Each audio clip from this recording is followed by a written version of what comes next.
Do I have everybody's attention now? Les amis, c'est Catch Attrape, je parle catch. Aujourd'hui, on se retrouve pour une nouvelle vidéo. Quelle vidéo? Pronostic de Hell in a Cell. Et avant de commencer cette vidéo, j'aimerais vous demander de liker, de commenter, de vous abonner, de partager. Extrêmement important pour développer cette chaîne. On va au-devant des 350 abonnés avant la fin juin, les amis. Donc, on commence directement avec le premier match qui avait été annoncé, à SmackDown cette semaine, ce vendredi. Kevin Owens fera face à Sami Zayn. Donc, la rivalité entre Kevin Owens et Sami Zayn. En fait, c'est par petite bride. En fait, Sami Zayn vient à chaque fois perturber les matchs de Kevin Owens pour utiliser intercontinental. Et cette semaine, Sami Zayn est encore venu narguer Kevin Owens. Et d'une certaine manière, non, lui-même pas, il lui a même pas coûté le match. Donc, Sami Zayn se moque de Kevin Owens constamment et l'agresse à chaque fois après ses combats. Donc, Kevin Owens en a marre et veut prendre sa revanche sur Sami Zayn. Donc, je pense que Sami Zayn va gagner.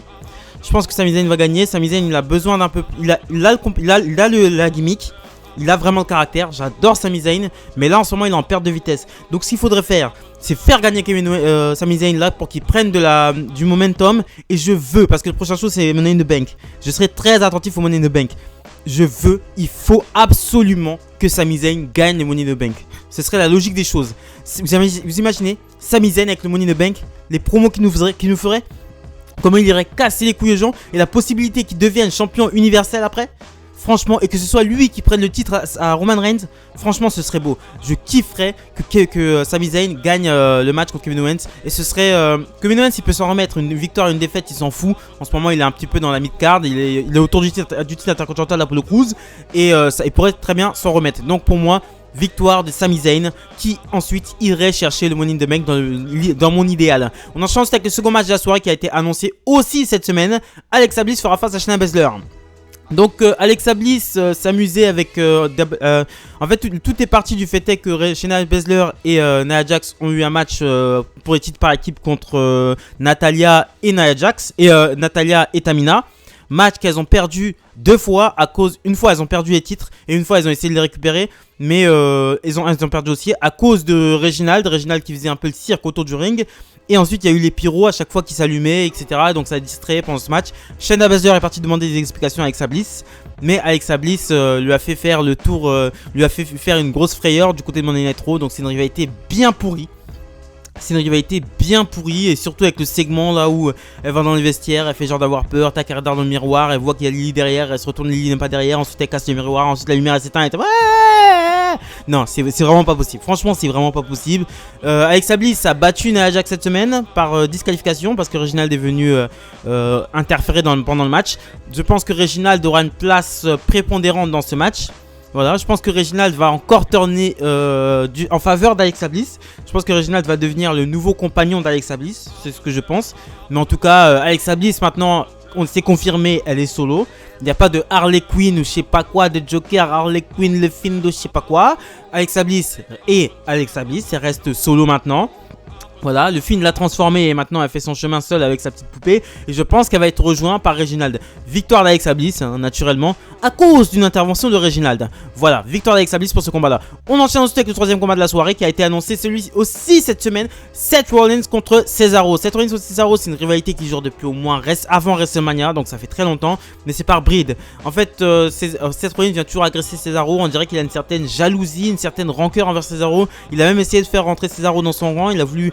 que Cesaro soit un petit peu son second, mais Cesaro a refusé. Cesaro qui est en ce moment le face le plus crédible du côté de SmackDown, le face le plus crédible, mais ils l'ont fait perdre clean face à Roman Reigns.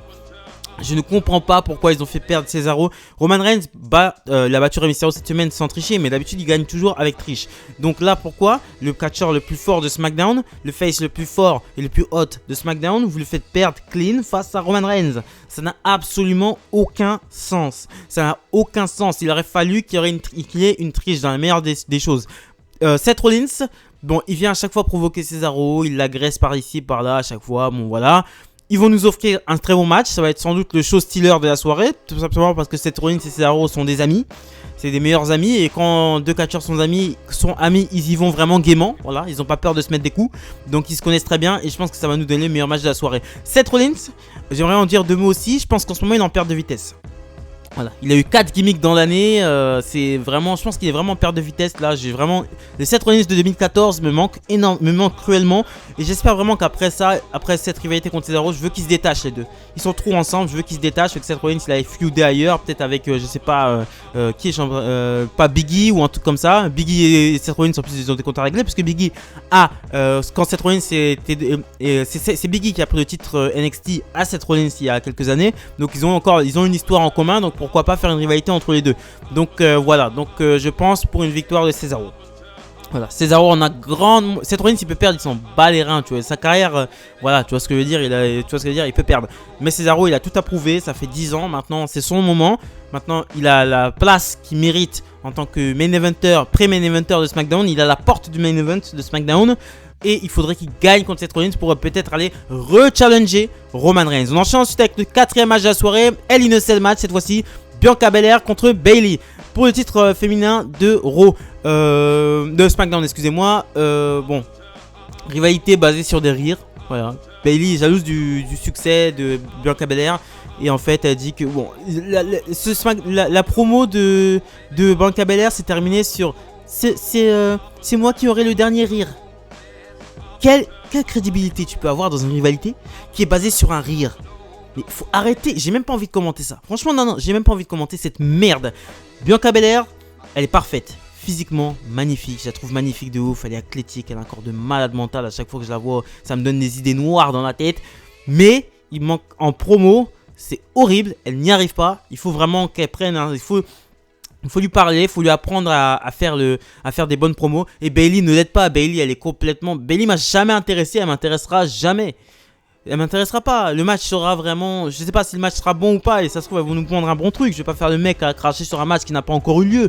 Mais ça sent mauvais. Ça sent mauvais. J'espère qu'après ça, Bianca Belair va se séparer un peu de Bayley. Et que peut-être, je sais pas, Liv Morgan, elle est à SmackDown. Oui, Liv Morgan. Pourquoi pas Liv Morgan ne viendrait pas challenger Bianca Belair? Voilà, ça ramènerait un petit peu plus de fraîcheur du côté des challengers de Bianca Belair. Parce que c'est bon, les Bayley, les Carmella, on en a un petit peu marre. On a envie de voir autre chose dans le main event de SmackDown. Voilà, donc pour moi, c'est une victoire de Bianca Belair qui conserve le titre sans discussion possible. On enchaîne ensuite avec le pré-main event de la soirée. Match pour le titre féminin de Monday Night Raw. Hell in a Cell match, celui-ci aussi. Rhea Ripley contre Charlotte Flair. Rivalité qui est basée sur Nikki Cross. Voilà, Nikki Cross qui a battu Rhea Ripley dans un Beat the Clock, qui a tenu contre Rhea Ripley dans un Beat the Clock challenge.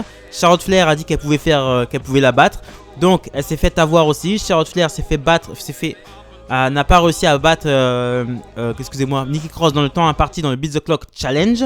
Et ensuite elles ont eu un match toutes les deux contre Nikki Cross, qu'elles ont perdu par des comptes à l'extérieur toutes les deux. Donc ça fait que les deux ont perdu 2 fois contre Nikki Cross. Et Nikki Cross n'a pas le droit, n'est pas ajouté au match. La meuf elle bat 2 fois la challengeuse au titre, elle bat 2 fois la championne en l'espace d'1 mois. Et la meuf, elle n'a pas le droit à son match pour le titre. Et aussi, avant que Nikki Cross entre dans l'équation, Charlotte Flair avait battu... Asuka avait battu Charlotte Flair. Charlotte Flair avait battu Asuka, donc ça fait 1 partout. Et ensuite, ils ont décidé de dégager Asuka et de donner le match directement à Charlotte Flair. Ce qui est une injustice totale, puisqu'il y a un partout. Il faut arrêter, au bout d'un moment, je sais pas, il n'y a pas de logique là. Il n'y a vraiment pas de logique. Pour moi, Rhea Ripley conserve le titre. Il n'y a pas de... Non, Rhea Ripley conserve le titre, mais ils peuvent faire gagner Charlotte quand même. Quand il y a Charlotte Flair, je suis jamais sûr. Mais ils peuvent faire gagner Charlotte parce que Rhea Ripley a jamais battu Charlotte en 1 contre 1. Et l'année dernière, elle s'était fait battre, elle s'était fait retirer son titre NXT par Charlotte Flair justement. Et du coup, je pense que ça va être très mitigé, mais je parie quand même sur Rhea Ripley qui est une bonne championne. Mais il lui faut des bonnes challengers. Il faut des nouvelles challengers. Il faut ramener absolument des catcheuses heal d'NXT du côté de Monday Night Raw. Parce qu'il y a des heals. Les heals, ça manque à Monday Night Raw. Des catcheuses heal, ça manque vraiment. Il faut vraiment prendre une catcheuse heal de NXT. Genre Frankie Monet ou je sais pas quoi. Faites-moi la venir directement dans le roster principal. Elle fera rien à NXT. Elle gagnera pas le titre NXT. Elle fera rien. Donc ça sert à rien. Ramenez-moi Frankie Monet du côté de Monday Night Raw. Ou même Io Shirai ou Dakota Kai. Je sais pas. Avec quelqu'un qui pourrait se feuder avec Rhea Ripley. Autre que Charlotte Flair, autre que Asuka, parce qu'on les a déjà trop vus. Donc pour moi, victoire de Rhea Ripley. Et on enchaîne avec le main event of the evening. Pour le titre de WWE, Hell in a Cell, Bobby Lashley contre McIntyre, numéro 124. Ah non, je rigole. Mais voilà, ils se sont combattus à WrestleMania, ils se sont combattus au dernier show, c'est pas possible. Donc, c'est le dernier match entre les deux a priori. C'est le dernier match entre les deux, mais imaginez que c'est Drew McIntyre qui récupère le titre. Donc ça fait que Bobby Lashley va demander aura droit à son rematch. Donc ce sera peut-être pas la dernière chance. Donc je pense, bon, la rivalité, bon, je vais pas vous expliquer ce qui s'est passé. C'est toujours la même chose, hein. Bobby Lashley est champion, Drew McIntyre dit qu'il va récupérer son titre chaque semaine. Mais c'est vraiment ça, hein. C'est vraiment ça. C'est Bobby Lashley est champion. Drew McIntyre dit qu'il va récupérer son titre chaque semaine. C'est la même chose. Bon, ils ont rajouté un petit truc de spécial aussi. C'est le harem de Bobby Lashley. Et il y a aussi un truc qui est aussi intéressant. Le seul truc intéressant dans la rivalité, c'est Kofi Kingston qui a battu, qui s'est battu contre Bobby Lashley, qui a eu un match qui n'a pas pu se conclure. Et ensuite qui a combattu Drew McIntyre pour être l'aspirant numéro 1 au titre de WWE, mais qui a perdu face à Drew McIntyre.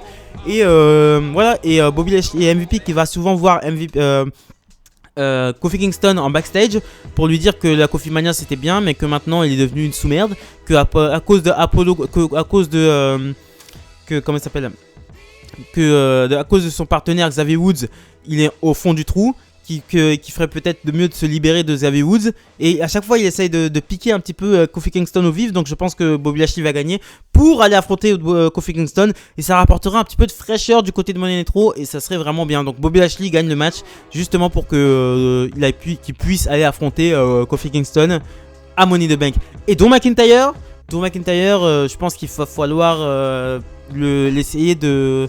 Bon, ça fait 1 an qu'il a la même gimmick. Il faut un petit peu de nouveauté, un petit peu qui se renouvelle un petit peu, parce que là il commence vraiment à radoter, il commence vraiment à dire tout le temps la même chose. Je vais gagner le titre WWE, je suis prêt à tout pour gagner le titre WWE.